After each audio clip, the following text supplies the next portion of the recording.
Senator Moody. Honourable colleagues, I rise today to speak to Bill C-64, an act respecting pharmacare. And I want to thank Senator Pate for her work as sponsor of this bill and for the valuable overview of the topic and of the bill that she has given us. My goal today will be to provide further insights that I hope would be helpful as we continue to study this bill, especially when it comes to Social Affairs Committee. Honourable colleagues, you will know that Canada is the only country in the world with universal health care that does not include coverage for prescription drugs. Senator Pate highlighted the ways in which pharmaceutical products have become a necessary part of health care. Yet, we have not evolved Medicare to respond to the need to ensure that Canadians have the drugs they need. Access to drugs that are effective is not a nice to have.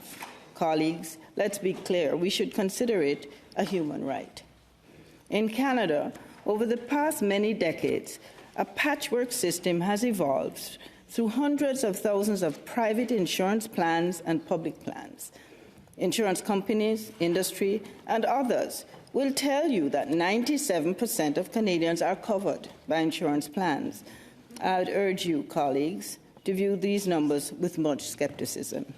The truth is that 1 in 5 Canadians are effectively uninsured. There are a number of reasons why this is the case. Although some may have some insurance, the co-pays that they are required to pay limit their access, or the coverage they have is insufficient for a full year of prescriptions. Or, as we have heard in the case of contraceptives, drug coverage is impacted by a parent or a family member. This leads to a cost-related non-adherence, or to put it differently, the inability to take the drugs you need because you can't afford to. No Canadian should be faced with this challenge. No Canadian should have to choose between taking the medicine for their heart disease or buying the groceries for their family. The fact that millions of Canadians face this challenge tells us that our large patchwork system of private-public schemes is failing us. Not only does this patchwork fail to provide access to drugs for many Canadians, it also provides inadequate access for those who do have some form of coverage. One example, someone in a management position will have better coverage than someone on the factory floor. And this is because, in our current setting, prescription drug coverage is sometimes treated as an employee benefit rather than the provision of access to vital drugs. Frankly, colleagues, the system that we have today is not meeting the needs of Canadians, and all Canadians should have access to the drugs they need. This patchwork system is not only failing to provide access for some and unequal access for others, it has resulted in Canada spending far more on drugs than we should have to. Colleagues, it may surprise you to learn that we spend more on drugs than countries like Australia, the United Kingdom, or the Netherlands. In fact, according to the Canadian Institute for Health Information, drugs are the second most expensive part of our healthcare system, after hospitals. In 2023, almost 14% of health spending in Canada was on drugs. Public drug systems spend a total of $17.2 billion in 2022. And why is this? Well, a primary reason is that the public-private mixed systems, like those we see in the United States, Germany, and Switzerland, cost more. Another reason is that insurance companies negotiate confidential reimbursements with manufacturers to recuperate funds, where drugs are expensively, effectively de-incentivizing them from negotiating any lower prices. Whatever reason you choose, it is clear that we are spending too much on drugs that we can have access for, while many Canadians continue to have little or uneven access to the drugs they need. Colleagues, the reality as I've described it has been the status quo for many years here in Canada. How do we move forward from these issues and build a system where every Canadian can access drugs they need?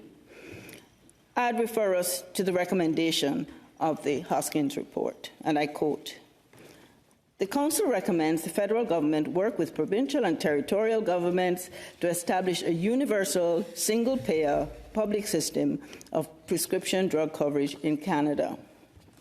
The Council proposes the 5 fundamental principles of Medicare embodied in the Canada Health Act to be applied to national pharmacare. Universal, all residents of Canada should have equal access to national pharmacare. Comprehensive, pharmacare should provide a broad range of safe, effective, and evidence-based treatments. Accessible, access to prescription drugs should be based on medical need, not on ability to pay. Portable, pharmacare benefits should be portable across provinces and territories when people travel or move. And public, a national pharmacare system should be publicly funded and administered. Honourable Senators, with Bill C-64, Canada is taking a step towards what the Hoskins report has proposed. Nevertheless, I want to be clear that we should not proceed down the road of strengthening the patchwork model as some have proposed. This will only lead to poorer and more uneven access and higher costs for Canadians.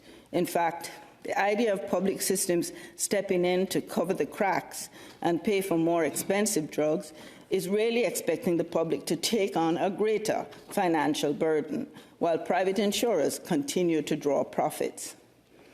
Why should Canadians accept this approach?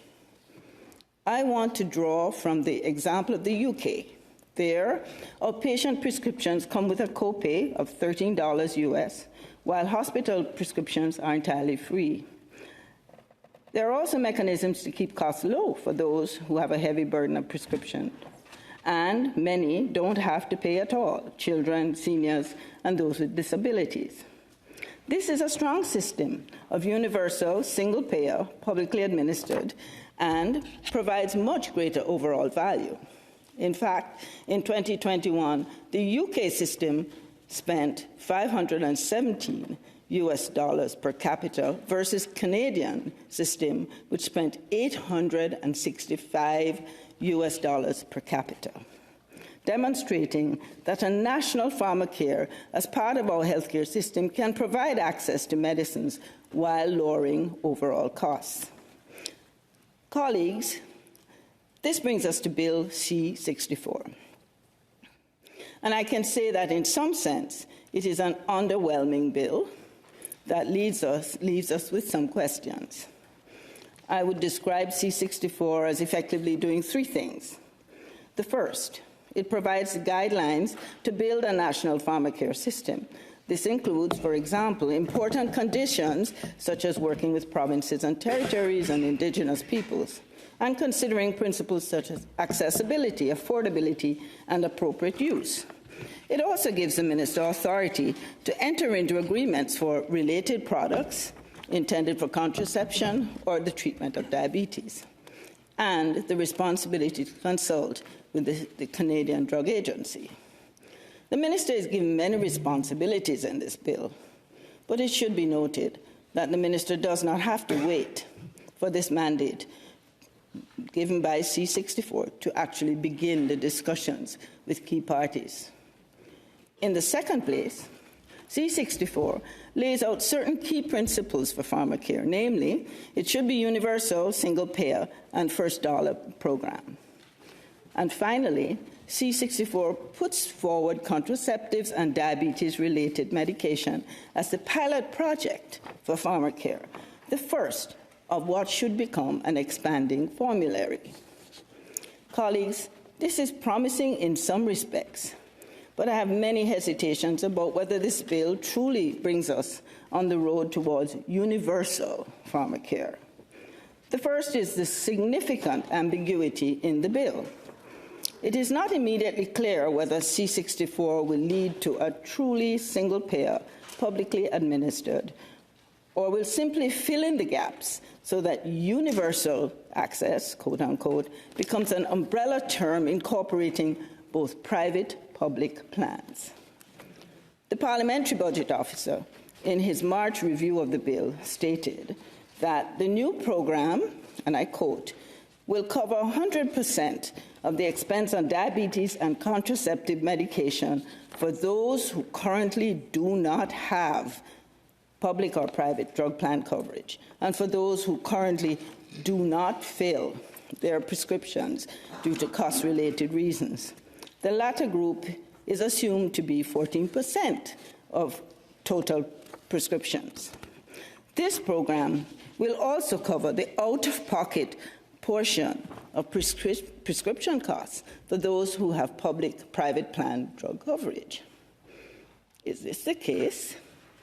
Is the plan to fill gaps, or is the plan to provide universal coverage to all, whether or not they have an existing private plan? The technical briefing held last week with government officials raised even more questions for me. It is not clear whether or not the government plans to bring in needed overhauls versus simply expanding what the provinces are already doing. The briefing has led me to question whether the government is in fact committed to a specific direction, or that it may choose to change course and apply different principles sometime down the road. And this, for me, is very concerning. I look forward to asking the Minister and his officials more questions at committee. Building on this ambiguity, I'd question the government's commitment to public administration of Pharmacare. Colleagues, I can only overemphasize that public administration of Pharmacare is an essential principle and is key to ensuring access of drugs for all Canadians. Private insurers are not incentivized to work toward lower costs, minimize administrative fees, or challenge manufacturers on the cost-effectiveness of their drugs, in the same way that public plans do.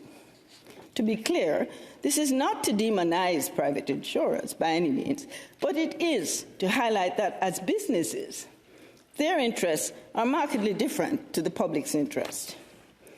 Having said this, I strongly urge us to ensure public administration is and remains a keystone of Pharmacare.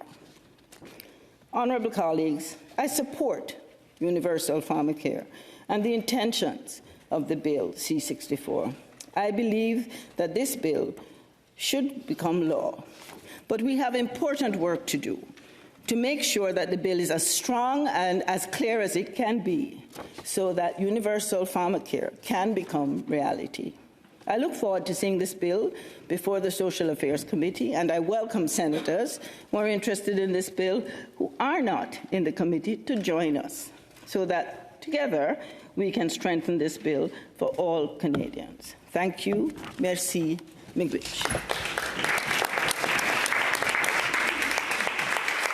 Senator Manning.